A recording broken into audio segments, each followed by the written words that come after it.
Esto es Subterfuge Radio. Buenos días, buenas tardes, buenas noches. Desde el estudio Alfonso Santi Esteban de la calle Almirante os damos la bienvenida a la 79ª mesa de Casa Cavestany que, como siempre, celebramos en Subterfuge Radio. Defensores de Roma, Coliseo, Senado y pueblo romano. Aquí tenemos para todos pan, circo y boogie boogie.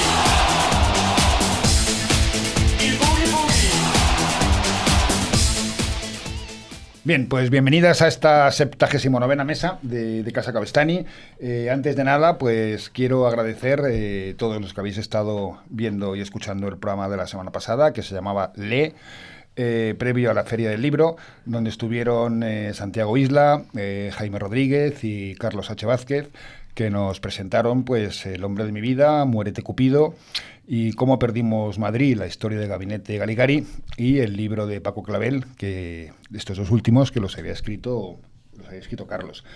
Nos vamos de vacaciones, este es el último programa de la temporada, y nuevamente pues os vamos a recomendar libros para que paséis el verano pues muy divertido. Sobre la mesa, uno de nuestros invitados es vegetariano, entonces tenemos un tartar de salmón, una tortilla y unos torrendos que van a ser para Paco y a mí, y para mí solamente. Son torrendos vegetarianos. Seitán, yo creo que seitán realmente. Y ya sin más, pues vamos a presentar a los personajes. El programa de hoy lo vamos a llamar Doctor Livingstone, supongo. Y aunque parece que no tiene nada que ver con nosotros, pues ya veréis que tenemos de dónde colgarlo. A mi izquierda, que es la primera vez que viene, está Paco Gómez. Bienvenido. Gracias. Madrid, 1971. Un tío peculiar, ¿no? Porque a los que tenemos esta edad eres ingeniero de caminos. Sí. Te hiciste una carrera de ingeniero de caminos cuando hacer ingeniero de caminos era... Tengo relación todavía con la ingeniería, aunque nunca has ejercido, te hiciste fotógrafo, ¿no? Ejercí, solamente calculé una viga de mi casa de 2 metros, el único que he hecho. Y para ese viaje hacían falta alforjas, ¿no? Claro. A Paco le conocí pues hace 15 días en la inauguración de la tienda que Fred y Alberto García Lix, cabeza de chorlito, han abierto en la calle Ruda. Y bueno, pues le asalté, le entré, ¿no? Te dije, tú eres Paco Gómez, y ya estuvimos charlando un buen rato. Te pedí que me recomendaras alguno de tus libros. Me hablaste de 100 años de soledad, de la fiesta del chivo, pero... Sí, bueno, son libros que me plagiaron, pero al final te compraste un libro menor mío.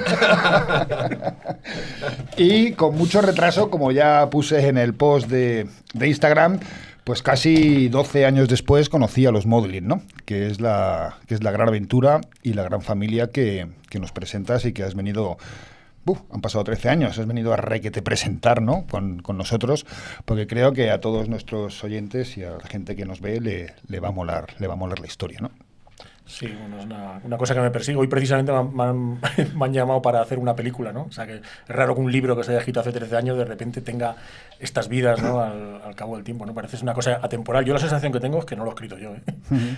Cuando pasa el tiempo más, está como muy alejado de mí, ¿no? Pero bueno, es verdad que cuando sondeo mis recuerdos estaba allí, cuando pasó eso. Ahora veremos el punto de partida que también te une con nuestro segundo invitado, aunque ya estuvo con nosotros, Servando Rocha.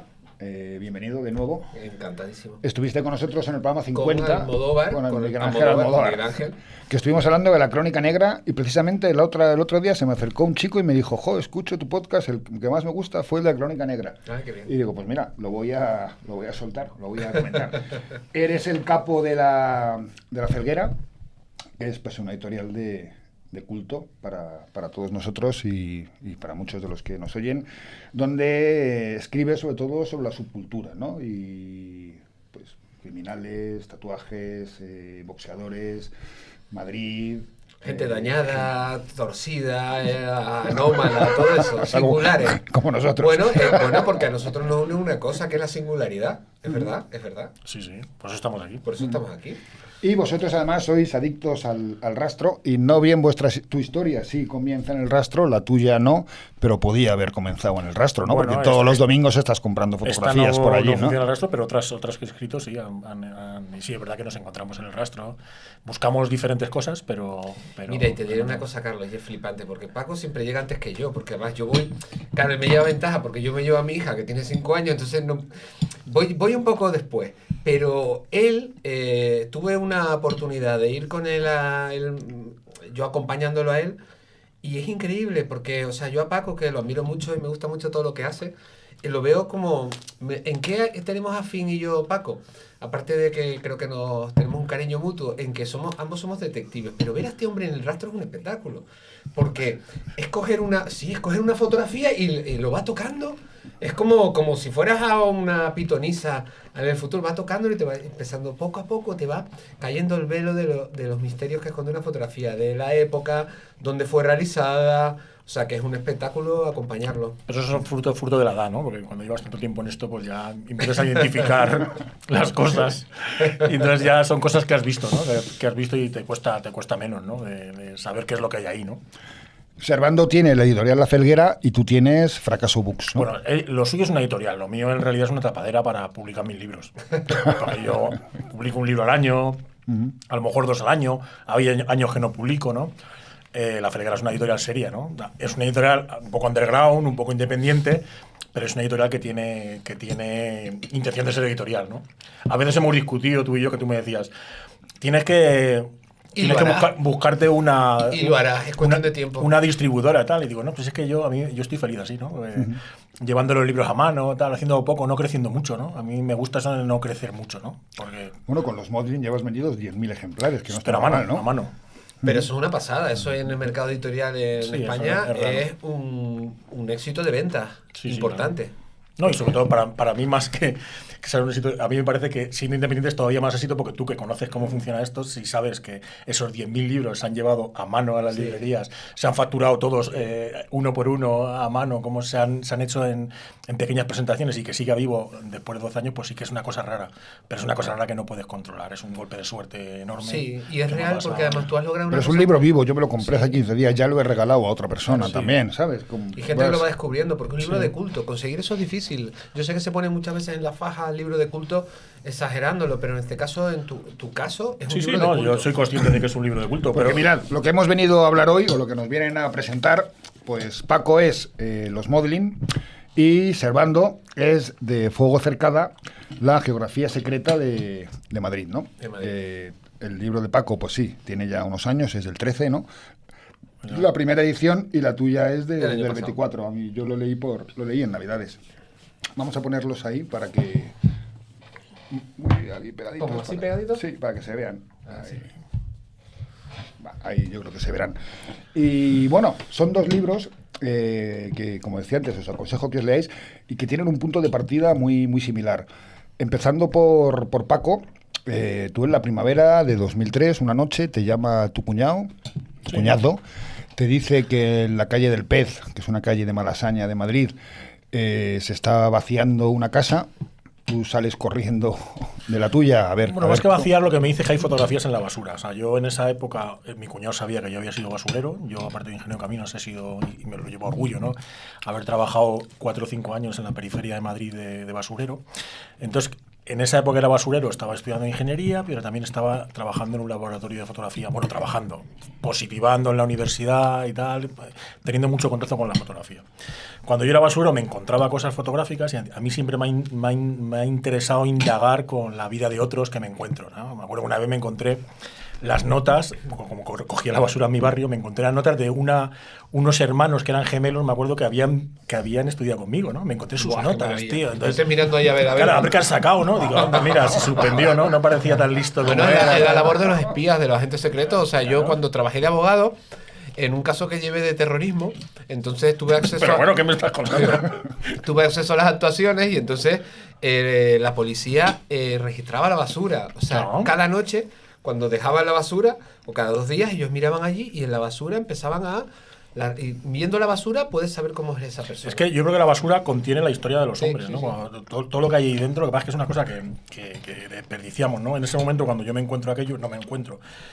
Se lo encuentra mi cuñado y me avisa, no es porque estén deshaciendo una casa, es porque hay fotografías en el suelo, ¿no?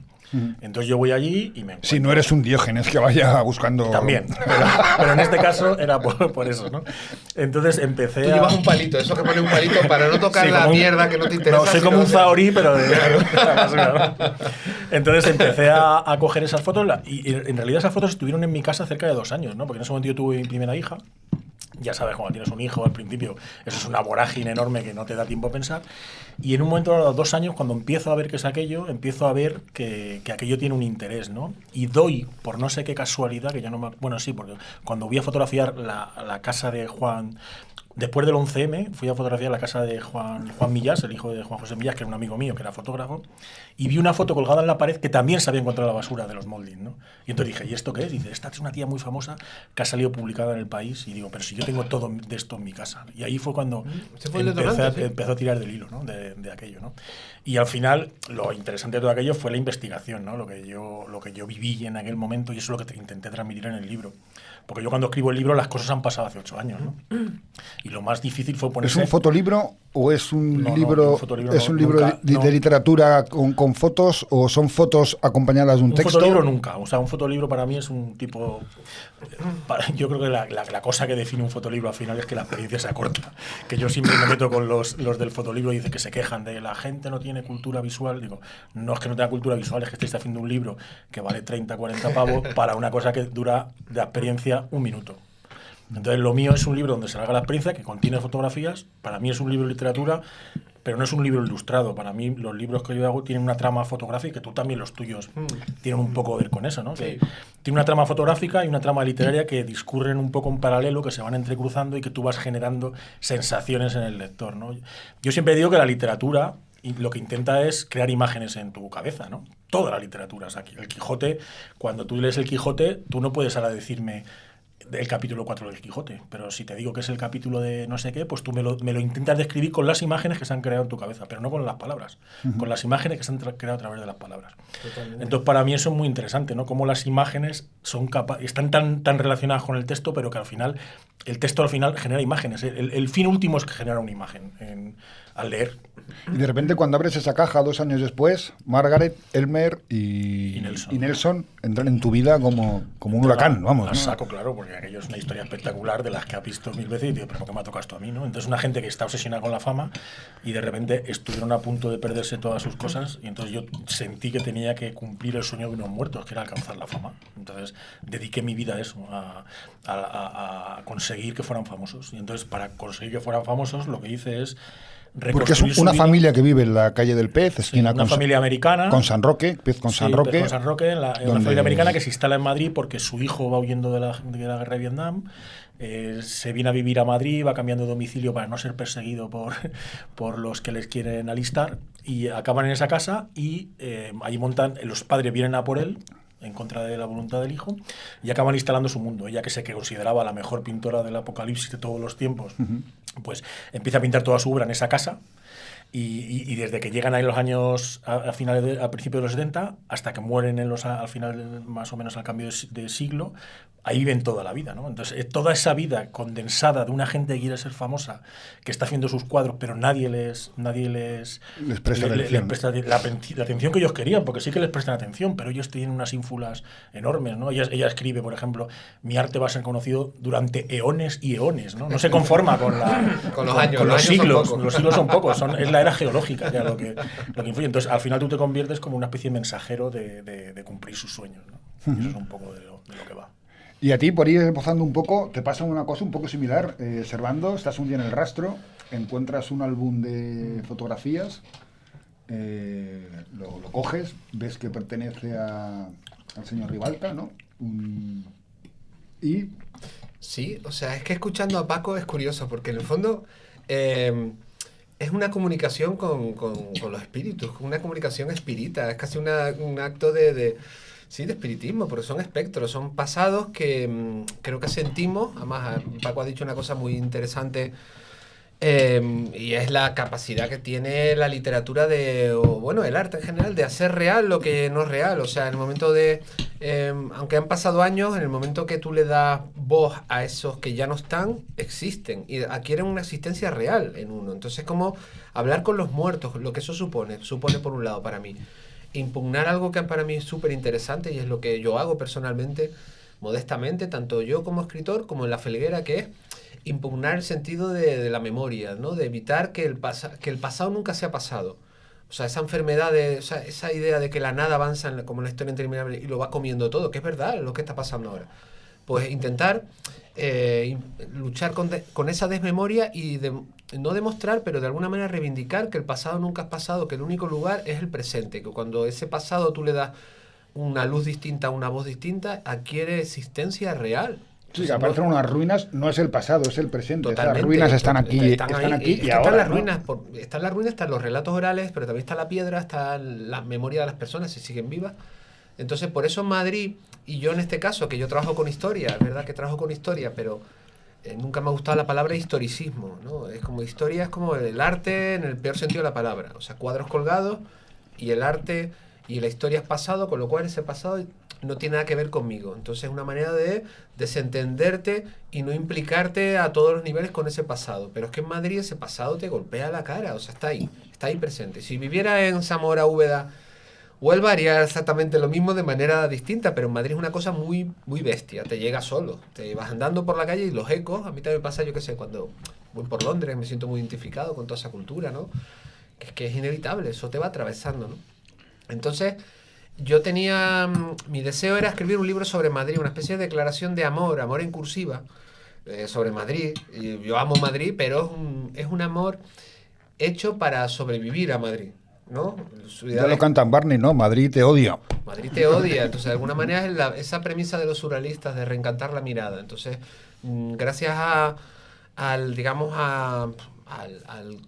conocimiento, pero también al paseo consciente y también al inconsciente, que ahí es donde viene, por ejemplo, mi interés por la psicogeografía, ¿no? Hace que yo jamás esté solo, acompañado por las voces de los muertos, de los que ya no están, que para mí siguen estando. Y entonces una declaración de amor a esa ciudad que yo podía haber escrito en poco tiempo haciendo un ensayo al uso, ¿no? Igual que en otros libros míos, como yo qué sé, como Todo el odio que tenía dentro, podía haber escrito un libro en 5 o 6 meses sobre Dundún Pacheco, contando todas sus hits, ¿no? Pero en este caso no es mi manera de escribir, o sea, yo necesito establecer conexiones, crear otro tipo de relato distinto, ¿no? Entonces, desde el momento que descubro ese álbum de fotos, personajes de José Ribalta Pero es que hablas tú de psicogeografía. Pero es que a mí, por ejemplo, el libro de Dundún Pacheco me parece un estudio sociológico de la España de esos años, donde Dundún Pacheco es la percha donde se claro, cuelga, ¿no? Es el pretexto. De hecho, hay un momento que hay 100 páginas donde no está Dundún, donde está José Luis Pacheco, se ha ido. Porque a mí me interesa, a partir de un objeto pequeño, en teoría, contar una historia mayor. En este caso es Madrid, pero a partir de una foto, de un relato en el que está José Ribalta Camós, pero está la idea del camino del deseo, está un experimento que hacía ya como 10 o 15 años que llevaba pensando hacerlo, que era salir desde el kilómetro cero, dirección norte. También había pensado en su momento dirección sur, pero es que la gente me ha dicho, ¿por qué no lo has hecho al sur? Pues el sur es inabarcable. El sur es como, todos los mapas son distorsiones de la realidad, son instrumentos políticos. Y no es conspiranoia, están achatados, o sea, no es real. El mapa que vemos en las paradas no es real. Tú coges el dedo y haces Alonso Martínez, Puerta del Sol, Carabanchel, no lo hagas caminando. Tiene que caber en el mapa, claro. Entonces, bueno, pero eso se empezó con el metro de Londres, ¿no? Crear la sensación, la primera vez que se hizo, la sensación de... Pero el norte empieza a ser más ajustado, o sea, porque salir de la ciudad caminando, yo tardé 5 o 6 horas. El sur, te puedo asegurar yo que el sur... Porque te vas parando. Este señor Juan Ribalta Camós, en 1916, desaparece. Deja escrito, decide que va a salir de Madrid en línea recta, dirección norte, y nunca más se vuelve a saber de él. Da la casualidad, que es un poco lo que nos enlazaba con el principio, que encuentras que ese señor vive en la calle de la Cruz 31, segunda izquierda, de Madrid. Que está el edificio. Hoy en día, yo paso muchas veces a mis amigos que intento no darles demasiada la turra con cosas de Madrid, a Paco también le pasará lo mismo. Yo intento ser selectivo para no atiborrarlos de... Siempre les digo, mira, ahí estaba Henry Morton Stanley, en 1865, antes de recibir esa carta de ve a París, en París llega, hay que buscar a Dr. Livingstone, él va para allá.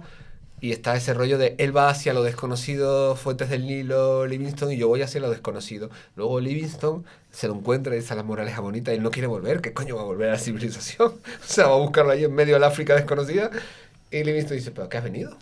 Si yo estoy muy bien aquí me consideran el puto amo. Yo hace años conocí gente que trabajaba en quién sabe dónde, el programa de Lobatón, Ajá. y me contaban que encontraban gente y decían que no querían volver. No digas que me has visto, ni Normal. se te ocurra decir que me has visto, que se Porque me he además largado, es porque me he querido largar y no quiero que nadie Claro, sepa es que de mí, en ¿sabes? unos No. años la gente pagará por desaparecer. O sea, ya están... Ya hay Borrar la huella digital. Totalmente, ya este rollo del derecho al olvido en internet, pero ya hay gente que está pagando para poder leer. O sea, en retiros en los que te obligan a no tener distracciones tecnológicas y tal, gente que en vez de ver 8 monumentos en Laos en 7 minutos, pues querrá ver uno y ya está, y se acabó. O sea, desaparecer es un crimen y no tener redes sociales es un crimen, pero en esa época pues podías desaparecer. Ahora te vas a Bruselas, que es un sitio horrible, ¿no? O ya no hay forma de huir. Claro.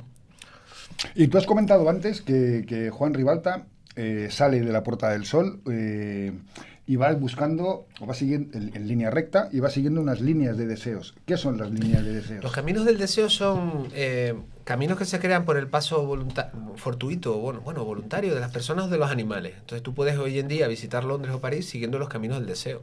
Desire Roads, que es una idea muy bonita. Camino del deseo es un atajo realmente, ¿no? Yo todos los días salgo de casa, yo veo un Puerta del Ángel, entonces atravieso un bloque de edificios, pero no lo atravieso por el camino real, entonces el camino que se ha creado, sino el otro. Entonces se va creando un camino, un atajo, ¿no? Entonces puedes visitar, necesitas tiempo, porque te vas a perder, ¿no? Claro. Necesitas tiempo, pero son caminos del deseo.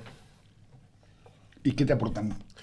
Pero no son atajos, ¿no? Porque tú al final acabas pasando por donde te gusta, ¿no? Sí, por donde te gusta, a veces son un poco extraños, porque son como Yo, por ejemplo, muchas veces paso por la casa de los Molding y no me pega, no me pilla de camino, pero me gusta ver cómo están las obras o tal. Claro, porque porque ahí hay un apego emocional, ahí Claro. interviene la psicogeografía, porque determinadas calles las evitas y porque otras calles las atraes y no sabes por qué, pero haces esa ruta siempre. O cosas que te desagradan. Entonces, yo tracé una Eso línea... los malitos son los perros. Cuando crees que van a ir al veterinario, un foco en la misma que el veterinario, Claro. empiezan a tirar para atrás. Y no, Bueno, y no mucha gente que quieren tiene perro dice, yo he paseado gracias al perro te va llevando. Que es esa historia de un burro, me acuerdo que alguien que quería delimitar cuál era su territorio tal, decía, pues que lo diga el burro, ¿no? Entonces el burro Claro. en vez de empezó a girar el camino que hacía así siempre, entonces empezó a delimitar cuál era la finca de esa persona, ¿no? No me acuerdo cuál Hace era. siglos, hace muchos siglos, 4, 5, 6 siglos aproximadamente, se utilizaba para la hora de ver los emplazamientos de las futuras ciudades, utilizaban animales. Los animales tienen información, recogen información de qué lugar utilizaban, entre otras cosas. Estamos hablando de una época donde se utilizaban astrólogos, saorí, para yo que sé, no solamente para poner donde las iglesias, sino también las ciudades, porque no solamente eran que estuvieran elevados y se pudiera defender uno de los salvajes, ¿no? Entonces el camino del deseo es como hacia una línea perpendicular hacia el norte, que yo la trazo en un mapa y entonces intento no desviarme. Entonces mi De Fuego Cercada va contando la historia de Madrid de esa línea en el que yo no puedo atravesar los edificios, pero casi. Y entonces yo voy contando todo lo que hay ahí que me interesa, pues guerra civil obviamente, pero incendios, que me interesa mucho la historia del fuego en Madrid, la historia del agua en Madrid, una ciudad edificada sobre agua, personajes en medio, voy acompañando a otros personajes, os los visito, y ahí Sinclair estaba en Madrid, lo acompañé. Hablas de la Puerta del Sol, Alberto, donde sí. estuvo el primer prostíbulo que hubo en Prostíbulo, Madrid, ¿no? exactamente, el primer prostíbulo. Alberto García Lix aparece cuando llegó a la zona de Tetuán. Un personajazo que sigue vivo ahí, que es increíble, que es Perucha, que es un señor que tiene un taller de bicis en la zona de la Ventilla, de Tetuán, que tiene un barco dentro, un barco navegable con mástil. O sea, en un taller de bicis, él nunca podrá sacar el barco de dentro. Él tiene una especie de pensamiento un poco realismo mágico. Y entonces tiene un barco navegable, ha ido construyendo un barco navegable. Entonces me interesaba. Como Fiscarraldo, ¿no? Ahí de- Totalmente, me interesaba todo ese tipo de personajes a medida que yo iba caminando, iba contando no lo que ya fue, sino lo que sigue estando, pero no tenemos ojos para verlo de alguna manera.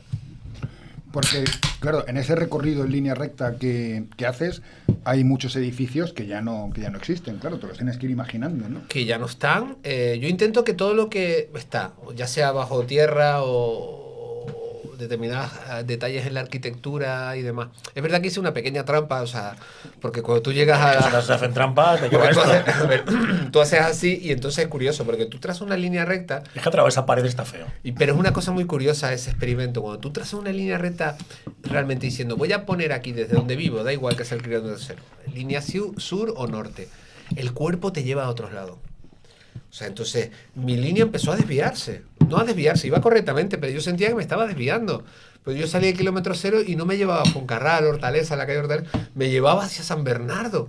Pero es la línea norte realmente, o sea, pero el cuerpo te va. Entonces, cuando yo llegué hacia un lugar donde la ciudad ya estaba descomponiéndose totalmente, que es Barrio del Pilar, Mirasierra, creado por los hermanos Banús, negreros, franquistas, o sea, es una no ciudad, o sea, embajada de Siam, guarderías alemanas, o sea, es como la ciudad ya no, es otra cosa, pero las montañas ya estaban allí.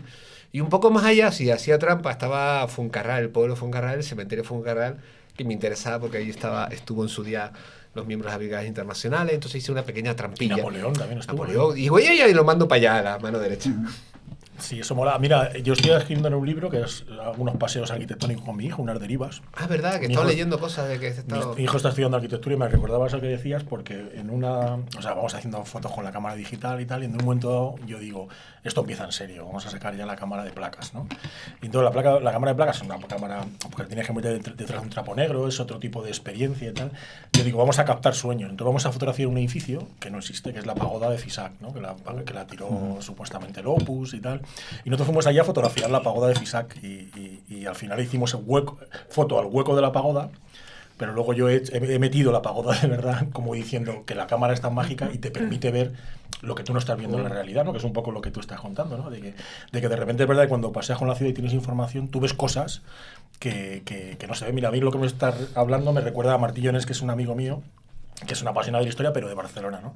Tú vas andando por él con Barcelona y flipas, ¿no? Porque estás viendo otra ciudad, ¿no? Porque te Claro. está contando cosas que no existían, que existían un siglo antes, pero las empiezas a visualizar, ¿no? Tienes este rollo que sale en las películas, ¿no? Que de repente tienes como visiones y ves, pues este tío te lo transmite, que es un poco lo que pasa con lo que... ¿Qué es lo que te cuando pasa a ti cuentas. cuando después te obsesionas con los modeling, llegas a entrar en la casa donde Sí, ellos yo viven? Yo cuando entro en la casa es como Pero si pudiste viera- entrar en la casa donde ellos... En la casa he entrado, yo que sé, 1000 veces, ¿no? La primera vez me costó muchísimo. ¿Y le viven ahí y ahora? ya la conoces, la casa, antes de entrar, ¿no? Bueno, en mi proceso yo he entrado muchas veces para cuando estaba escribiendo el libro, entré con Televisión Española, entré con Iker Jiménez con el programa de Cuarto Milenio cuando se hizo, entré un montón de veces. Cuando se hizo la película también, entré 2 o 3 veces. Y ahora lo que pasa es que la casa está en reformas ahora mismo, solamente queda la fachada y se van a construir pues, lo que se construye en todos estos sitios, apartamentos de lujo, supongo. O un hotel que hacen falta en el centro, ¿eh? Un hotel. Eso en la versión que tú tienes del libro, al final, que tiene unos capítulos finales, fantaseo con que se hace el hotel de los Molding, ¿no? Y que hay habitaciones temáticas y tal, y que sale el logo de las 3 M mágicas, que es como firmaba Margaret en los cuadros arriba, ¿no? Un poco como diciendo, el ideal para esta casa sería, si el libro fuese más importante de lo que es, eso, ¿no? Que se convirtiese en el Hotel Molding, ¿no? Como Casa Cabestany, el Hotel Molding allí. Nos daríamos podcast en esto.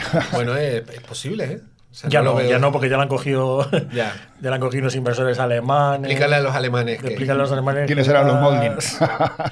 y te engancha y tú eres del barrio, Sí. y entonces empiezas a preguntar en el barrio sobre ellos, ¿no? Sí, sí, claro. El primer momento yo estaba un poco flipado con el documental este de. No me acuerdo cómo se llama. Un documental de un americano que. No me acuerdo cómo se llama. Bueno, estaba flipado con este documental que hacía como entrevistas a la gente, que era sobre armas. No me acuerdo. Bowling Bowling for Columbine. Columbine, correcto. Entonces, estaba flipado con este documental, entonces yo un poco quería hacer eso. ¿Y por qué? ¿Por qué ese documental? Pues porque era muy directo la forma de entrar a la gente. Entraba cuando iba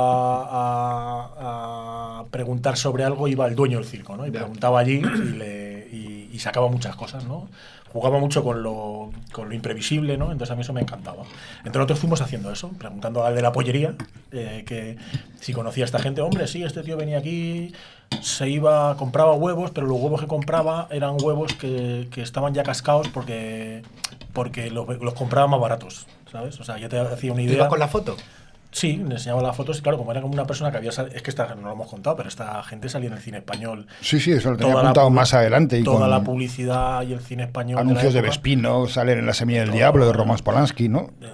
Eso era en la época americana, sí, salió en La Semilla del Diablo de Polanski, pero bueno, que eran unas personas que la gente les conocía en el barrio, ¿no? Porque estaban insertados en el cine español del Destape, de películas diabólicas, salen muchísimas películas diabólicas. Entonces la gente les conocía, yo iba con esas fotos preguntando y era fácil de que les reconociesen y iban contando su vida, ¿no? Y esa fue la forma de que fuimos de entrar. Yo me di cuenta que también que había una cosa que pasaba cuando empezabas a investigar, que tú sabías que había gente que te podía contar toda la historia, ¿no? Pero lo fui dejando para el final, ¿no? Porque yo primero quería ir por los no los atajos, pero sí la gente lateral de la historia. Información de segundo plano, ¿no? Sí, no para que luego al final, y es un poco en el libro se ve al final quién es el que más sabe de la historia, que llega un momento que es un amigo del hijo, que es el que te cuenta la versión real de qué es aquello, pero las otras personas te van contando lo que ellos querían que se contasen. Yo al final digo, ¿por qué este libro funciona? Digo, porque no es una historia que se me ocurrió a mí, es una historia que era así y ellos se la inventaron y se la intentaron transmitir a mucha gente, ¿no? Y entonces yo he sido un poco el cauce para... Es verdad que se necesitaba una persona un poco insistente a la hora de eso, que es lo que mi labor un poco la que he hecho, pero la historia estaba hecha de antes, ¿no? Y eso ha sido lo impresionante de ir por qué ha funcionado con el tiempo, ¿no? Porque es una historia creada por unas personas para permanecer en el tiempo. Wow. ¿Como con la tuya? ¿De Ribalta? ¿Tú crees que el tío traza una línea recta hacia el norte, sale de Madrid confiando en que en un futuro alguien yo creo siga que, sus pasos? claro, es que yo creo, escuchando a Paco, en el fondo es como cuando hablas con alguien del cine, pero en plan profesores que dan clases en cine o literatura, que yo los utilizo mucho cuando tengo alguna idea, ¿no? Y ellos me dicen, cuéntame en qué estás escribiendo, en el caso que sean mis propios libros. Entonces yo se lo cuento y dice, no, más sencillo. No, más sencillo. Al final me dice que es muy difícil. Dímelo en una frase. Entonces, al final llegas a las 4 o 5 grandes historias de todo relato, que es un poco la tragedia del héroe, no sé qué, no sé cuánto. Y escuchando a Paco, en el fondo, es lo que está ahí, pero hacen falta ojos para verla, de alguna manera, que tiene que ver también con el mundo oculto, a mí, lo que a mí me interesa, ¿no? O sea, toda esa información que hay ahí, pero que de alguna manera nuestros sentidos la van desechando, pero está ahí. Que no la veamos, que no la percibamos, no quiere decir que no exista, entonces es real. Hay que saber ver, ¿no? Hay que saber todos ver. Vemos, pero no tenemos la capacidad de ver bien enfocada. Por ejemplo, cuando hablo con la psicogeografía, se entiende muy fácil cuando, por ejemplo, tú estás enamorado, es brutal, porque tú tienes una capacidad de atención bestial, porque tu foco de atención, de obsesión, es una persona. Incluso cuando dejas a esa persona y te echas tu llantina, o te dejan, y de pronto surge eso que todos hemos vivido de, me encontré 4 veces el mismo día a esa persona, porque inconscientemente tu deseo era de alguna manera ese encuentro, inconscientemente, ¿no? Pero cuando deja de tener poder, de esa persona a lo mejor dice, hace 3 años que no sé nada de ella, pues con la psicogeografía, en una ciudad tan agresiva como Madrid, aunque no deja de ser un pequeño pueblo, es que es fácilmente demostrable. Tú vas por Gran Vía y es que te agota, o sea, hay una psicogeografía negativa, de impulsos negativos, a la inversa, psicogeografía de tanatos, destructora, consumista, lo que quieres es agotarte para que consumas, para que no te pares, para que no te detengas, no hay sitios donde descansar, y cuando nos agotamos, en vez de descansar, nos agotamos más todavía, ¿no? Es como, entonces la manera en que las historias que recoge Paco en los modeling y otras que él hace con la fotografía, que a mí me encanta porque es verdad, una fotografía que va, un relato que va acompañando, que las fotografías van empujando al relato, ¿no? Pero, por ejemplo, los escritores que a mí me gustan como Sebald, él hace cosas parecidas, y Sebald es una cosa muy curiosa, porque Sebald, en los libros Sebald, él coge, hay muchas fotografías, pero las fotocopia. Él no pone las originales, las publica, porque cuando cojo los libros digo, ¿por qué lo pone esta fotografía con mala calidad? Es aposta. Es un vídeo en YouTube donde lo cuenta, ¿no? Claro, que él prefiere la fotocopia de la fotocopia, de alguna manera. O sea que, en el fondo, lo que creo que nos puede unir, tanto a esto como más cosas, son de un poco deconstruyendo, desbrozando ese discurso, es que hace falta otra mirada. Hace falta otra mirada que mire en otra dirección. Cuando miras en otra dirección, siempre pasan cosas. Es que siempre pasan cosas. Bueno, tú y yo nos hemos intercambiado WhatsApp muchas veces de los grabados esos que hemos encontrado. Totalmente. En el puente de, Totalmente, ahí está, de Toledo. Ahí está. Y el otro día, curioso, fui para allí y no lo veía. Digo, desapareció. Yo ayer pasé otra vez y no lo volví otra vez. Pero es que va cambiando según la luz, como le dé o algo. O sea, que son grabados que hay en las piedras del puente Toledo que nadie ha visto, que hay grabados de UHP, de Unión de Hermanos Proletarios, ¿no? Sí. Y el símbolo de Víctor, de los fascistas, ¿no? Cuando entran en Madrid, ¿no? Que son piedras recicladas de otro lugar cuando se hace la obra, pero están ahí. Y yo he pasado 1000 veces por ahí, no las he visto, tío. Ahora estoy obsesionado con los canteros municipales, de hecho, les he escrito, con los canteros. Ah, sí, claro. Los símbolos que hay en el suelo, Sí. Iniciales, siglas, pero hay lingotes de oro enfrente del Banco España, un imperdible en Pontejo, gatos. Camino de Santiago, hay por lo he algunos visto, sitios. sí, pero son los actuales, ¿no? Esos son los actuales, pero hay algunos, a mí me gustan como las iniciales y tal, Sí. pero la cantería municipal de la Casa de Campo, que es un cementerio de piedras, es que ellos tienen prohibido decir, no sé si prohibido, pero no les dice, ¿dónde están exactamente las iniciales de las marcas de los canteros? ¿Y qué significan? ¿Por qué? Porque han empezado a aparecer algunos un poco más sofisticados. O sea, alguna flor, símbolo raro. Son masones.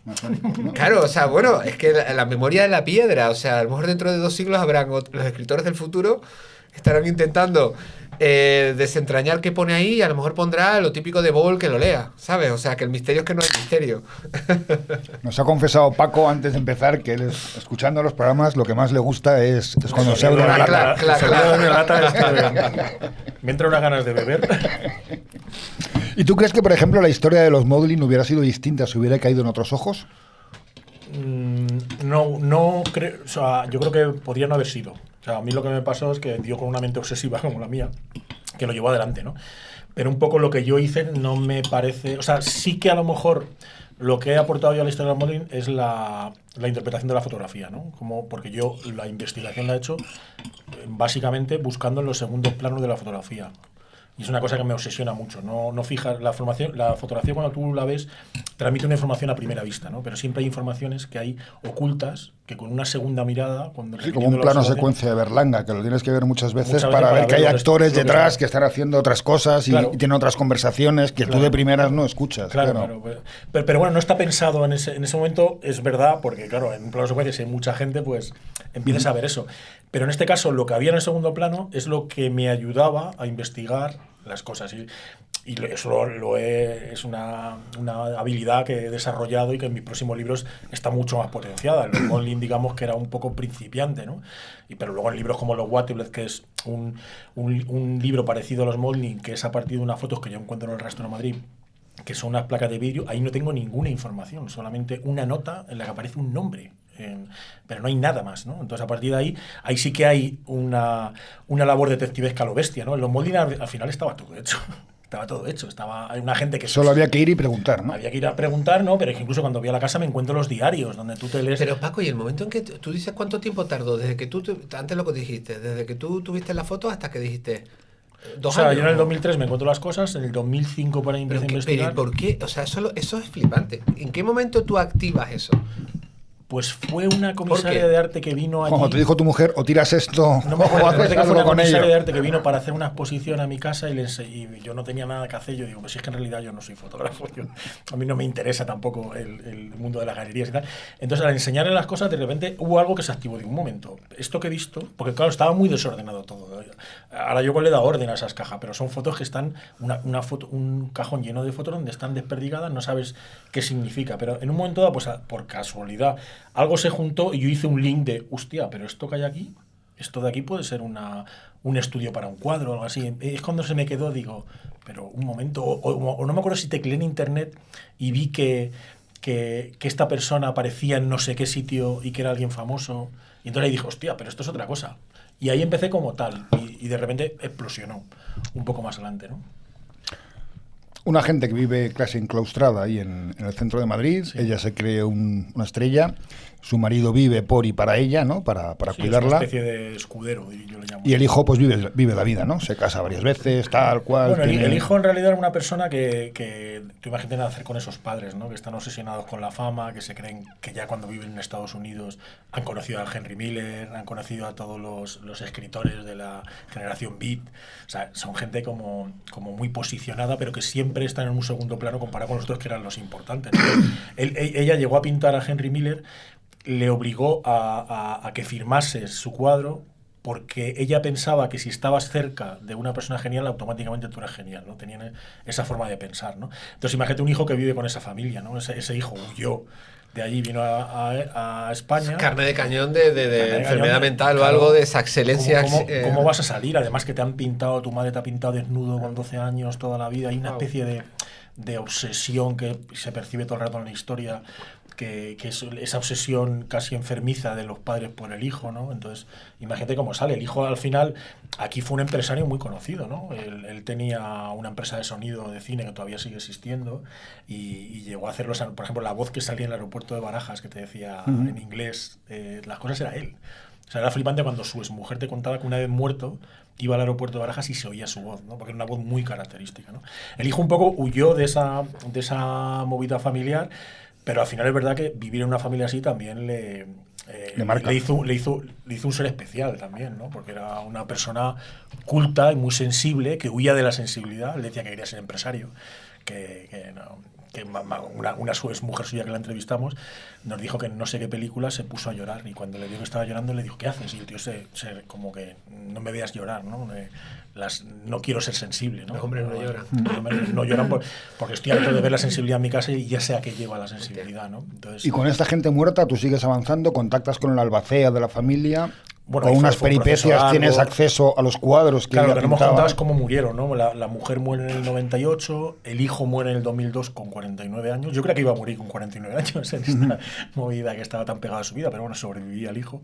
Y el padre murió en el 2003 mayor, o sea que la historia es que se quedaron sin herederos, ¿no? Todo esto lo heredó una hermana del marido, que es una señora de, imagínate, Carolina del Sur, que no tiene ninguna relación con No los sabe padres. ni dónde está Madrid, ¿no? Eran Madrid, unos familiares ¿no? que casi ni se hablaban y tal, tuvieron que venir a la casa, metieron los cuadros en un almacenaje de arte durante un tiempo, se llevaron las cartas de Henry Miller y el resto de las cosas entre las que estaban en la foto las tiraron a la calle. Ahí es donde yo entro en la historia, ¿no? Yo siempre digo que esto sucedió porque eran americanos, ¿no? Porque los españoles, tú imagínate que se te muere tu familia, aunque sea un familiar lejano, tú tiras unas fotos a la calle, ¿no? Tú las rompes antes, ¿no? Son la gente que no... Nosotros tenemos un pudor hacia la fotografía, cómo exhibirnos, que es muy diferente a la cultura americana, ¿no? Paco, ¿y tú cómo trabajas? Escuchándote, ¿tú cómo trabajas? Porque yo, por ejemplo, ¿cómo trabajas con los muertos? O sea, me refiero que, por ejemplo, hay un escritor que a mí me fascina mucho, había un libro que Limonov de Manuel Sí, hombre, Carrera. mítico. Pero Limonov, no digo que, o sea, todos estamos dañaditos un poco, ¿no? Pero Limonov lo estaba más que nosotros. Pero Carrera acabó en un psiquiátrico, pero acabó en un psiquiátrico porque él lo dijo, porque hizo muchas perrerías en sus libros, contaba cosas íntimas, contaba confidencias que le había sacado, le habían tal, y él hacía daño, o sea, él no tenía ningún tipo de escrúpulos, entonces todo eso él mismo con los años fue reconociendo que se había comportado mal. Yo hay cosas que sé de los Modi que no he contado, porque no me parece que hay cosas que son de la intimidad. Es que claro, luego te vas a llevar, yo cuando he trabajado con muertos, te vas a llevar eso encima. Entonces yo siempre he intentado que esa memoria sea una memoria, imaginarme que esa memoria no hacer un traje hecho a medida, porque eso no debe ser así, sino que pero de alguna manera dar un retrato bello de esa persona, aunque esa persona haya hecho perrería, pero un retrato bello lo puedes hacer, ¿no? Entonces es que, claro, es que es una responsabilidad porque murieron hace poco. Sí, yo de todas maneras, si la persona es un hijo de puta y me queda constancia de eso, yo voy a ir a muerte. No, pues no tengo Pero hasta los hijos de puta se les puede... No, pero se les puede contar de otra manera. O sea, yo no es que no está en ese caso, ¿no? Pero en esta gente, que a mí era gente que al final, dentro de su locura, era una gente que yo los aprecio, ¿no? Porque primero porque me han cambiado la vida y tengo que tener un respeto, y luego porque tampoco creo que hacían mal dentro de su locura, ¿no? Y sí que ha habido cosas íntimas, que yo he sabido muchas de ellos, que me parece que no las he contado en el libro porque no quería potenciarlas, ¿no? Claro. Demasiado suficiente era la historia y un poco me las he guardado, ¿no? También porque yo soy pudoroso. Y no ¿Los cuadros eran tan buenos? A ver, ¿qué es un cuadro bueno, no? Porque llegaste a acceder a los cuadros Sí, yo de tengo dos cuadros, Margaret Maudlin. Tengo 2 cuadros. Se llegaron a subastar en Durán, ¿no? En Durán no, o en Alcalá. En Alcala. En el Medium hay, ¿no? en Sala de Retiro. Pablo Regenstein ha comprado, ¿no? Material de... Pablo Regenstein ha comprado 6 cuadros, creo. O sea, se ha gastado una pasta, sí. Los cuadros son tan buenos, eso yo me pregunto, ¿qué es ser bueno en el arte? El arte es un mundo que está hecho para la decoración. Se pueden comprar todavía esos La cuadros. decoración de los ricos es especular con el dinero. O sea, eso es así, ¿no? Entonces se pueden comprar los cuadros, ¿no? Y además están muy baratos. Se va a reeditar se va a comprar los derechos de los Molding en Francia y en el mundo, una editorial francesa, y cuando salga Frade y como lo pete, ya verás como los cuadros. Yo siempre digo, es una inversión, porque ahora te llevas un cuadro por 600 euros o 1000 y yo estoy seguro que se van a revalorizar. Bueno, como los cuadros de Aleister Crowley, que era un malísimo pintor, pero un Bueno, cuadro pero ahora mismo de Crowley... para mí no es una pintura mala, ¿eh? Para mí es una pintura buena, lo que pasa es que pintaba fuera de época. Tenía una pintura surrealista que ya el surrealismo había acabado hace 50 años, ¿no? Pero solamente el hecho de que todos sus cuadros fuesen sobre el apocalipsis de San Juan y que los personajes sean la propia familia, para mí eso tiene un interés. Wow. Y luego que están de puta madre pintados. ¿Qué es lo malo que tienen? Que no te lo pondrías en casa, ¿no? ¿Por qué? Porque tener esa presencia en casa, que al final es para lo que se compra un cuadro, ¿no? Para que te quede bonito en el salón, ¿no? Pues no funciona. Yo tengo los 2 cuadros en casa que se pueden poner en casa pero hay cuadros que no me pondría nunca en casa, ¿no? Entonces, ¿qué son un cuadro bonito? Pues no lo sé. ¿Es buena pintora? Yo creo que sí. Pero como al final el discurso de lo que es bueno o malo en el arte lo generan una serie de gente, pues, ¿qué vas a decir ahí? Pues son criterios subjetivos siempre. Hablabas de la muerte, en el libro profundizas en los cementerios de Madrid, ¿no? Que pues toda la zona de Valle Suchil, Valle Hermoso, hasta donde está actualmente el canal de Isabel II, el estadio del Valle Hermoso, era el cementerio de San Martín, ¿no? Hasta después de la Guerra Civil, todo... Sí, a ver, Madrid, la modernidad de Madrid ha sido levantada sobre el sufrimiento de la gente, la sangre y la muerte también, porque básicamente las 2 grandes macroobras que dieron lugar a la modernidad en Madrid fueron el Plan Castro, el ensanche de Madrid y la Gran Vía, la creación de la Gran Vía, sobre todo la creación de la Gran Vía. Entonces, en esa época, todo lo que eran apreciaciones sobre las cuestiones salubres, el matadero se crea a principios del siglo XX, pero lo ponen al lado del matadero. Luis Bellido, que por cierto hace una gira por Europa a ver qué modelo productivo de ciudad productiva es más eficaz. Los franceses son una mierda, los ingleses no sé, pero cuando llega a Alemania dice, ¿qué hay? Los alemanes saben hacerlo. Y en Dresde, curiosamente en Dresde, él copia el modelo de los mataderos de Dresde, es decir, lo que los nazis décadas después van a tomar para los campos de concentración, y aquí crea el matadero de Madrid, y entonces lo justifica el lugar donde actualmente está el matadero de Madrid como centro cultural, diciendo que como hay un río al lado, claro, pues ahí se echan las vísceras y entonces asunto resuelto. Entonces los cementerios era igual, los cementerios, las cárceles, la prostitución también, pero la prostitución es distinto, ¿no? Tiene un grado de permanencia en el territorio brutal, o sea, hace falta allí, o sea, Montera siempre seguirá igual, la calle Desengaño siempre seguirá igual, porque hay algo ahí, ¿no? Es como el típico bar crápula que le cambias el nombre y te van los crápulas al día siguiente igual, se te pegan. Ahí en la calle Desengaño está la iglesia de San Martín. La iglesia de San Martín. Que es donde está enterrada Alexia, tu sobrina Alexia. Y mis padres.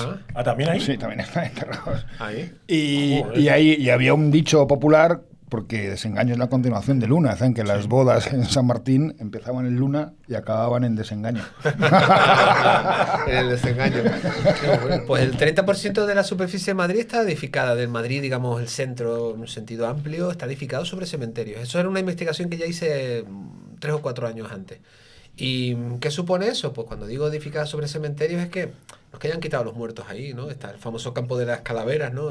Fernando Fernán Gómez lo cuenta, los niños jugaban allí en los 40-50 y jugaban al fútbol y habían, a la mínima salían huesos, calaveras. En el Valle Hermoso, de Valle Hermoso, sí, o sea, ahí no es que quitasen, o sea, simplemente se aplanaba, se echaba a caer y a edificar. Entonces cuando ha habido el Conde de Suchil, por ejemplo, cuando ha habido obras en subterráneos, garajes o incluso ascensores, se encuentran esos pequeños sorpresas. Sí, ahí hay un Corte Inglés que subía a las galerías y cuando lo compró el Corte Inglés quisieron hacer un parking ahí en Arapiles y empezaron a salir muertos que de primeras no sabían, pero se han puesto algunos carteles. Por eso está la cabina de José Luis López Vázquez ahí, claro. Porque ahí se grabó la cabina, ahí se grabó. Claro, pero por eso que digo, la cabina, que acuérdate que al final del corto Sí, se lo llevan llevan, un se lo con calaveras. Oh, lo que aparecen en la- qué gran Pero es que conexión. la cabina se grabó ahí, Sí, sí, precisamente. por eso, en O la por ejemplo, el placita caso esa. más extremo es Tirso Molina, ¿no? Que es el antiguo convento que hay allí, entonces tú entras en Tirso Molina y yo cada vez que paso, pues no puedes evitar pensar en ello. O sea, tú pasas de tal y aquí a mano derecha en la pared hay cerca de 100 cadáveres De del los antiguo monjes, convento, entonces el ayuntamiento decidió emparedarlos y dejarlos ahí dentro. Entonces, ¿qué supone tener edificado una casa sobre un cementerio? No digo como la maldición del cementerio indio. Hombre, como mínimo, si puedes elegir, preferirías que no. Preferirías que no, igual que tener en lugares donde psicogeográficamente está claro que todo el mundo lo entiende como un hospital. El hospital no es posible. Un hospital, por mucho que pinte estas paredes de otro color, tú entras y hay una aprensión brutal. O arquitecturas siniestras tipo cárceles o que están pensadas precisamente para eso, para generarte ese tipo de sensaciones. Entonces, Madrid, el caso, por ejemplo, de la otra gran obra, que es el Canal de Isabel II, por ejemplo, ahí incluyo muchas fotos, ¿no? De ello. Eso no lo conocía, o sea, esas fotografías que son brutales. Las de Clifford, dices. Las de Clifford son Yo las brutales. plagié, me encargó un trabajo en Canal de Isabel II Ajá. y yo lo que hice es plagiar el punto de vista de Clifford en esa movida. Claro, ¿Con fotos actuales? claro, con fotos actuales en el mismo sitio. Entonces, las fotos de Clifford son lo mejor que se ha hecho en la fotografía Totalmente. española en la historia. Pues casi. son mano de obra esclava ahí, que Sí, son son cientos y gente cientos, totalmente. que van encadenados. Van en encadenados. muchas De hecho, había tanta gente que tenían, ahí incluyo esa foto de Una cárcel, ¿no? Sí, Dentro de- Sí, un tenían un- anexo a la cárcel que tenía incluso arriba se ve un Sí. torreón donde estaban las palomas mensajeras para comunicarse con el centro Sí. de Madrid, un presidio. Entonces, y a mí me encanta pasar hoy en día porque es como una especie de lomo de ballena donde va surgiendo los arcos que quedan de Canal Isabel II porque están enterrados, porque las ciudades van subiendo de altura. Entonces me interesaba.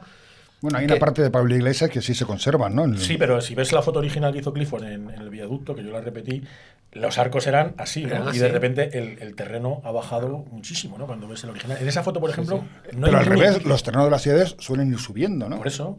Ah, que han bajado los arcos. Que, claro que los Ah, arcos vale, eran vale. así alto, Queda pero una cosita así. al rellenarse, pues está. Queda una cosita así, me está parece vacío, un- quedan unos arcos pequeños. Claro. Pero en esa foto original, Madrid está vacío y mola porque el Clifford era un especialista en hacer teatralizaciones ahí de tal. Entonces salen los ingenieros, todos los obreros, los que estaban los encarcelados y tal, y salen todos ahí que yo no sé cómo se comunicaban, porque están a lo mejor a 2 kilómetros de. Palomas mensajeras. Es que lo llaman la caserna del presidio. Está aquí Sí, la foto. casona presidio que es camino de. Pues arriba está Camino de la presa al pontón de la Riva. Exactamente, pues ahí está se ve arriba un palomar. Entonces utilizan palomas mensajeras para comunicarse entre ellos. Joder, macho. Para Oye, comunicarse mientras entre ellos. busca Servando la foto, veo que habéis terminado. Vamos a hacer una pequeña pausa y volvemos con el postre. Vale. ¿Os parece bien? Oh, postrito. Hasta ahora.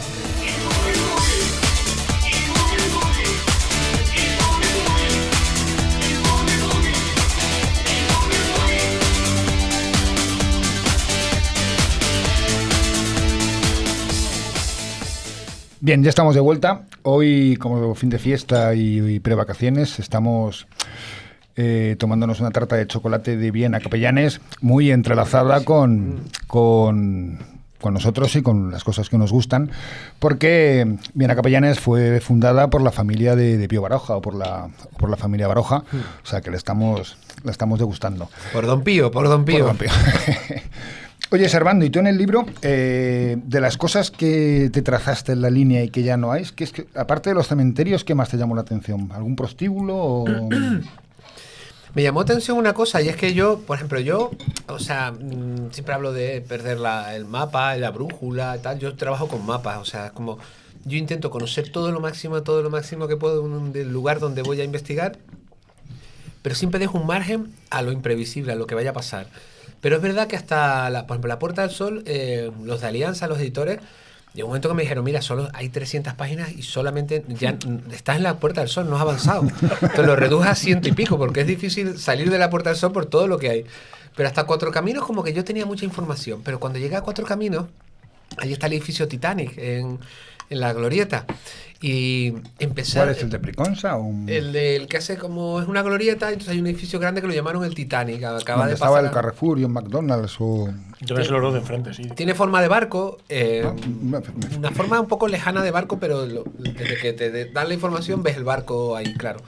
Y entonces desde Cuatro Caminos hasta el final había una frase de Pérez Galdós que me seguía mucho y decía que en La Puerta del Sol, si cierras los ojos, puedes escuchar el rumor del mar, de las olas del mar, ¿no? Y entonces a partir de ahí empezaron a aparecer metáforas marinas por todos lados.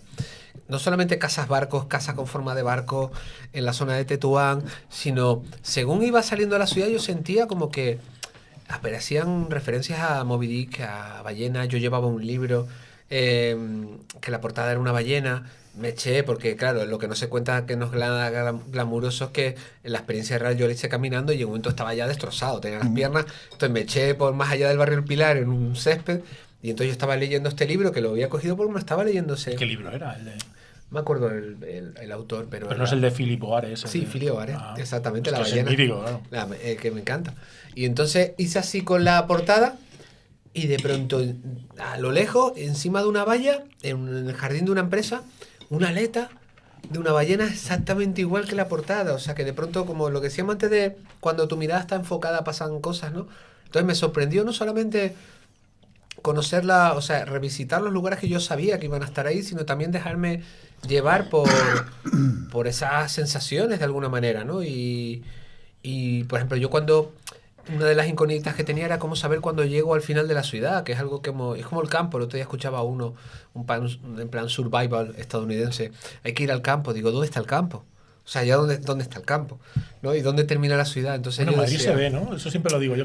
Cuando vas a Sí. Londres, a París, no ves el final de la ciudad, pero en Madrid Sí. hay un momento dado que tú ves la M40 más o menos, Sí. es el final, tú ves que a partir de ahí empiezan los descampados. Bueno, de hecho, exacto. O sea, los finales de la ciudad... que parece, no quiero destripar ahí el final, pero los finales de la ciudad son zonas liminales donde están los desechos, la inmundicia. O sea, ahí son lugares no pensados para que ningún ser humano vaya caminando ahí. Son lugares extraños. Yo tuve que pasar por puentes llenos de mierda, jeringuillas, donde solamente pasaban los que iban en el Camino de Santiago. Entonces veían un tío de pronto con unos pantalones negros, todos manchados ahí tirados, anotando cosas, sacando fotos con el móvil. Y que está haciendo un libro como tú. Haciendo un libro ahí tirado, un calorazo que había. Entonces yo me acuerdo que fui al cementerio de Foncarral y tenía dudas de realmente dónde iba a terminar la ciudad. Y entonces había una pareja que debían ser padre e hijo gitanos vendiendo flores en la puerta y les dije, perdone, para ir a la Puerta del Sol. Y me dijeron, ¿la Puerta del Sol? Hay un metro allí. Coge. Digo, no, caminando. Entonces me miraron y me dijeron, ¿cómo que caminando? Digo, sí. Me dijeron, no, es imposible, está muy lejos. Digo, yo vengo de ahí. Y me miraron con una cara como de loco. Y entonces me acuerdo, se quedaron callados. Y yo dije, buenas tardes. Y yo seguí andando y me paré a los 10 metros, miré para atrás y estaban ellos dos mirando. Entonces yo dije, claro, es el momento de terminar la ciudad cuando ya veas que es imposible regresar de alguna manera, ¿no? Uh-huh. ¿Y tú has podido regresar del mundo de los modeling? No, yo ya a mi familia le llaman los modeling, a mi tengo cuadros de Margaret, y me hago los cubatas en sus vasos. Has viajado a distintas ciudades a recrear fotos Sí. que tienes de ellos, ¿no? Sí, dentro del libro se cuenta, hay un experimento que yo hice durante la investigación que lo llamo El Ángel Exterminador, en homenaje a la peli de Buñuel, no sé si la habéis visto, que de repente una gente se queda dentro de una casa y no pueden salir, y la puerta está abierta, y solo pueden salir cuando recuperan las posiciones iniciales. Entonces, las posiciones iniciales que tenían al principio de la fiesta, ¿no? Entonces yo, basándome en este espíritu de esta película de Buñuel, yo repetía fotografías, ponía a personajes amigos míos en las posiciones iniciales que estudian los molding, porque yo lo que quería es que los molding volvieran a la vida, ¿no? Entonces eso me ha llevado por todo el mundo, claro, haciendo fotos. ¿Han vuelto a la vida realmente? Sí. Es otra manera. No, pero yo creía que iban a aparecer de verdad, que iba a salir humo y que iban a aparecer ellos, ¿no? Vivía esa fantasía un poco de... Con los cuadros apocalípticos. Sí, ¿no? Porque es verdad que yo un momento dado de la investigación, y me ha pasado varias veces, que yo está a punto de tocar algo, de esto de que dicen de la física cuántica, de los universos paralelos y tal. A mí me pasaban cosas muy extrañas, ¿no? Del momento que te meten mucho en una historia, tú te das cuenta que un poco puedes cambiar la realidad. A mí me llegó a pasar eso, ¿no? No digo que haya descubierto nada, ¿no? Pero yo te lo juro que lo llegué a pensar, ¿no? De aquí está pasando algo, tío. Porque me llegaban casualidades enormes, ¿no? De cómo parecía que estos muertos se relacionaban conmigo, ¿no? Yo no soy nada místico ni creo en estas cosas, pero sí creo un poco en los misterios de la física, ¿no? Y entonces a mí eso me llegó a influir un poco. Y ¿Nunca se te ha ocurrido escribir una segunda parte? Bueno, la segunda parte es este libro, ¿no? Bueno, tiene una vas ampliación. ampliándolo, ¿no? No, hombre, es que sé que la segunda parte va a ser peor que la primera. Yo ya he escrito 7 libros después, o 6 después que y sé que no voy. Yo ya sé que he escrito lo mejor que he hecho la primera, ¿no? Entonces ya Alien siempre te mejor el liberas primero y ya está, el te octavo liberas pasajero. y lo asumes y tal. Entonces sí que me vi en la necesidad de hacer una ampliación, porque la historia que estaba escrita, yo veía que en los 10 últimos años habían pasado muchas cosas, ¿no? Y que yo quería contarlas, ¿no? ¿Te sigue llegando información de los móviles? A día de hoy, vamos. Antes de ayer me escribió una persona que trabaja en Salamanca, me mandó el certificado de cuando Nelson el hijo se matriculó allí de no sé quién, me mandan fotos, gente que ha trabajado, o sea, me siguen llegando cosas. En un momento dado, alguien me dijo que estaba seguro de que Nelson era un espía de la CIA, cosa que no descarto, y me daba argumentos, mandaba un audio. Decía que vivía en su mismo edificio, que de repente se dejó de oír de ver la tele y tal, porque habían instalado unas antenas arriba, tal. O sea, eso me llega constantemente, claro. A medida que la gente va conociendo. Lo bueno, no me llega más porque es una editorial pequeña, o sea, el libro se lo han leído, pues eso, 20.000 personas en España, que en realidad es poca gente, ¿no? Bueno. Cuando lo ves, es mucha para un libro independiente, pero en realidad con un país de 49 millones de habitantes, pues es una mierda, ¿no? Entonces, pero bueno, que sí que es verdad que como esta gente estaba mezclada con ese mundillo con el que estaba mezclado, pues sí que me han llegado cosas y me siguen llegando a día de hoy, ¿no? Y sé que seguirán hasta que desaparezca la huella de los que les conocieron, ¿no? ¿Y a ti te siguen llegando cosas de estos paseos por Madrid? Sí, me sigue llegando cosas de esos paseos y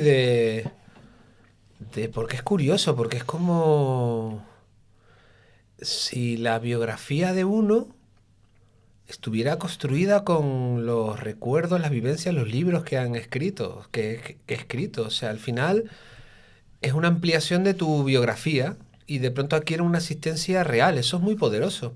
Y lo que tú estás diciendo sobre el pasado, el presente, el futuro, es una cosa, a mí me encanta William Burroughs, ¿no? Y él creía en muchas cosas, todas raras. Pero es verdad que él creía que por medio de la escritura se podía alterar el pasado de alguna manera, o intervenir en el pasado, como si fueran varias líneas temporales, ¿no? Y entonces, como que no es lineal. Pasado, el presente, el futuro, ya están ahí, ¿no? Y de alguna manera, por eso tiene que ver con los sueños premonitorios, los déjà vu, la sensación esa de... Por eso te pregunté antes, hay un momento muy flipante, que es que llevas 2 años o el tiempo que sea y esas fotografías estaban ahí. Y tú dices, pasó una persona y me dijo esto, o vi una... Pero ese impulso secreto, invisible, que tiene que ver a lo mejor con la intuición que te llevó, ¿de dónde surge eso? Es que es algo muy misterioso. El momento en el que de pronto tú dices... No digo que los muertos estén conspirando para que hagamos lo que ellos quieren, no, sino que de alguna manera el sentido del tiempo no es como pensamos. Sí, o realmente. conectas con lo que estaban conectando ellos en ese momento, ¿no? Claro, o sea, nada sucede por casualidad, creo, sino hay una especie de, no digo plan secreto, porque no es que ellos no, sino que de alguna manera nosotros adquirimos conciencia de determinadas cosas y cuando adquirimos conciencia de determinadas cosas empiezan a pasarnos cosas. Y tiene que ver con la memoria, con la literatura es perfecto, porque dice, cómo los escritores, músicos que nos flipan están vivos, porque los escuchamos, y eso es brutal, y es que es real. Mientras los escuchemos, los leamos, tiene una existencia real.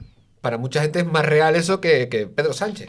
O sea, es verdad, adquieren una asistencia real en el sentido de que tú estableces un diálogo con esas personas, esos seres, y eso es muy tremendo, muy importante, y por eso, por ejemplo, yo que trabajo con los muertos, entonces me decía una chica, ¿cuáles son tus grupos favoritos? Digo, ¿qué pregunta es esa? Por Dios, la pregunta más rara del mundo. ¿Qué escuchas ahora? Digo, es que yo todo es un recuento de muertos. O sea, en el arte, en la música, todo, casi el 90% son gente que ha muerto. Que son la gente que menos problemas da, que yo me ¿verdad? dedico a hacer exposiciones. Bueno, los que yo quiero publicar, y yo no quiero publicar autores vivos, que son todos con un ego brutal. Yo quiero muertos y ya está. Goya nunca da un problema. Oye, y para ir terminando, que además Servando tenía cierta prisa para ir a recoger a su hija, Sí. En vuestros 2 libros, porque ayer hablándolo con una persona, y porque los dos habíamos leído el libro de Paco, ella no había leído el tuyo, ¿y si todo fuera mentira? Molaría más, ¿no? Pero la putada es que no, es verdad. No, pero otra persona me dijo, ¿pero cómo va a ser mentira si está todo documentado? Bueno, yo siempre pero digo, ya se quedó con el run de, hostia, no, hombre, es que, a lo es mejor que todo es es verdad mentira y es cuando lo todo lees, una inventoria. es verdad que cuando lo lees, los personajes están tan o sea, son tan arquetípicos que puedes pensar que es mentira, ¿no? Pero yo siempre digo, cuando me dicen eso, digo, fíjate en las fotografías, ¿no? Ya, pero yo hice que esa persona ya se quedara con la duda de, hostia, pues Pero a lo mejor está yo digo, inventando fíjate en una la fotografía. historia, Por ¿sabes? ejemplo, la película Avatar. La película Avatar es una película que se hizo en 3 dimensiones, todo lo más flipante del mundo, te venden en un mundo imaginario, que es un mundo lleno de bosque, de personajes maravillosos y tal. Pero cuando el personaje te enseña cómo era el de pequeño, salen unas fotos dentro de la trama de la película, unas fotos de su infancia, y tú ves que esas fotos son falsas. Aquí Las salen fotografías son súper difíciles. Los Modri no. En una publicidad campaña del del Espino. Espino, tío. ¿Tú cómo voy a plagiar eso? Es imposible. ¿No creéis que hay un paralelismo claro entre, por ejemplo, lo que es real y lo que no es real? Millones de años atrás, cómo se contaban los relatos. Está el chamán metido en una cueva, está el primer gran terror, que es el que no amanezca, la oscuridad, tal. Y entonces de pronto está en el documental este Herzog, en el que aparecen las cuevas estas que están, ¿no? En el sur de Francia, creo. Lo va iluminando con una antorcha y entonces el chamán es el que da realidad a lo que le va contando la historia. En el fondo es una especie de mago, ilusionista, es un político. Es un político que te va contando una historia y entonces te convence de que es real. Si no hacéis esto, mira. Pero claro, entonces que sea real o no real, ya no entro en el rollo de que es real o no es real, que también es verdad, pero va haciendo que tenga una existencia real. Es como las experiencias místicas. Pues yo no he visto a la Virgen aparecer, pero la persona que lo ve es real para esa persona. Sí. Y yo estoy al lado de esa persona y no vería a la Virgen, pero es real para ella, es real. Existe. Entonces, la literatura, el arte, lo bueno que tiene es que da realidad a experiencias que pueden ser mundanas. Porque fíjate, caso yo contando de gente, algunos son conocidos, Gómez de la Serna, no sé qué tal, pero otros no. Tu caso son una familia fueron conocidos, pero te eran semidesconocidos en el ambiente de Madrid entonces, pero ahora mismo tú le has dado. Es que esos muertos tienen que estar flipando. Esta señora un poco debe estar diciendo, ¿ves? Post-mortem y me reivindican. Y me reivindican. A ver cuándo viene Paco para que Se arriba. llegó a hacer una ouija que cuenta en el libro. No, ¿en serio? Nosotros una vez que entrevistamos a la que era la sirvienta de Elmer cuando estaba a punto de morir y tal, le preguntamos si podíamos entrevistarla y ella nos dijo, cuando fuimos a su casa, dice, que sepáis una cosa, yo antes de deciros si podíais venir, he preguntado a la ouija a Elmer. ¿Qué? Que si, Elmer, ¿quién es Elmer? El marido. marido. Ah. Que si podía hacer, que iban a venir estos chavales a hacer esto y que si podía hacerlo. Y la respuesta de ella fue, y me dijo, y la ouija dijo un sí, pero no fue un sí normal, dijo, fue un sí rotundo. Por fin. Como diciendo, por fin están aquí. Sí, sí. Ahí está. Pues muy bien, Paco, Servando. Paco, ¿habéis estado a gusto? Sí, muy bien. ¿Habéis disfrutado de la comida? ¿Habéis disfrutado de...? Pío Baroja tenía de la mano con charla? los pasteles. Y con los bajos fondos, ¿no? Aunque luego dicen que él no iba a los bajos fondos, ¿no? Que iban otros y se lo ¿Quién no iba a contaban. los bajos fondos? Pío Baroja, ¿no? Que iba su No, hermano y se lo sí contaba, iba, era ¿no? Pérez Galdós el que no iba. El Pérez Galdós le contaba. Baroja iba a París, iba a los sitios. De hecho, conseguí el otro día un libro en el rastro muy gracioso. Un libro contra Baroja, escrito en el año 49. Él muere en el 56, creo. Y entonces lo ridiculizan de una manera que a mí me encanta. Porque es como, Baroja, claro, el hombre estaba en medio franquismo, un perfil un poco bajo, ¿no? Y entonces le decían, a Baroja una lata oxidada le parece bonita. Y va a sitio y se queda a dormir en cementerio. Eso es lo que le decían de la época en su momento. Entonces, Sí, como para meterse con él, ¿no? él estaba ahí. Bueno, Napoleón durmió dentro de la Gran Pirámide. O sea, en uno de los más... ¿Quién no ha dormido dentro de la Gran Pirámide? Uno de los cementerios más bonitos que puede haber en el mundo. Y salió y se convirtió en un militar, ¿no? ¿Qué pasó ahí dentro? Nunca se sabe, ¿no? Pero yo conozco más gente que ha dormido dentro de la Gran Pirámide. Javier Sierra, el periodista Sí, de es verdad, la claro. Ministeria, también ha dormido. Pues nada, muchísimas gracias por venir, muchísimas gracias a todos los que nos habéis estado viendo y oyendo esta temporada, que la verdad que ha estado muy guay. Ha estado por aquí Jesús Ordovás, ha estado por aquí Jaime Urrutia, Alberto García Alix, Rubi, Ariel Roth, Juan Pérez Fajardo, el Mariscal Romero, Alfredo Duro, y seguro Paco, Servando, seguro que me dejo, pues hemos hecho 16 o 16 de programas. Y nada, nos despedimos hasta septiembre, que volveremos con muchas ganas. Y no quiero marcharme, no sin antes que vayáis corriendo a vuestras librerías de confianza y os compréis Aquí está. los modeling de Paco, y de Fuego Cercada de Servando. Y la verdad es que pasaréis un verano muy agradable y a lo mejor os da ideas para iros por el rastro, compraros unas fotos, inventaros historias de la gente. A unas personas al margen de la sociedad que podían estar. O en vuestras ciudades o en vuestros pueblos podéis tomar ideas como la de Servando, ¿no? y recorrer caminos que están olvidados siempre al norte. Y al norte y desnortados, pero al norte. Muy bien, pues muchas gracias a todos los que habéis estado con nosotros esta temporada. Gracias. Muchas gracias a vosotros. Muchas gracias a Paula, nuestra técnico esta temporada, que también se irá de vacaciones. Y nos vemos en septiembre. Buen verano. Hasta luego.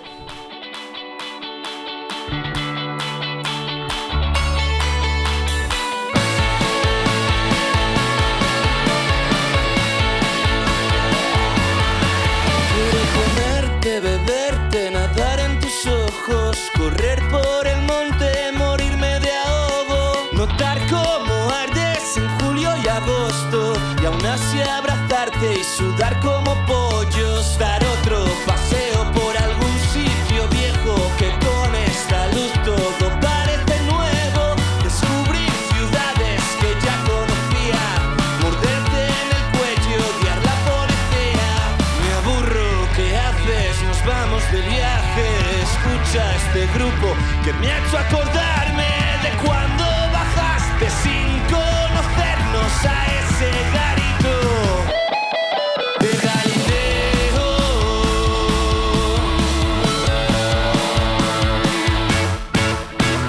Tengo tantos planes para llevarte, quiero de Roma ir al mundo grande, quiero que vengas a pasearme, que me hables de cosas que sean flipantes, quiero algún vuelo que nos lleve a Río, quiero contarte que hasta que llegaste no estaba tan bien ni siquiera aburrido, quiero pasar mucho tiempo contigo.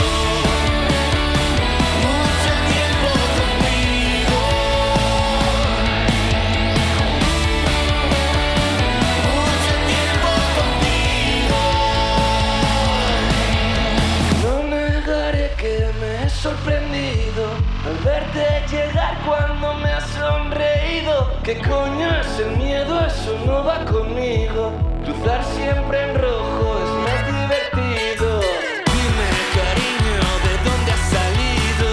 ¿Dónde estuviste este tiempo escondido?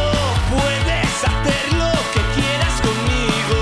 Toma mis llaves, mi casa, mi piso. Dame un derrape por las Ibáñez. Dame un domingo tirado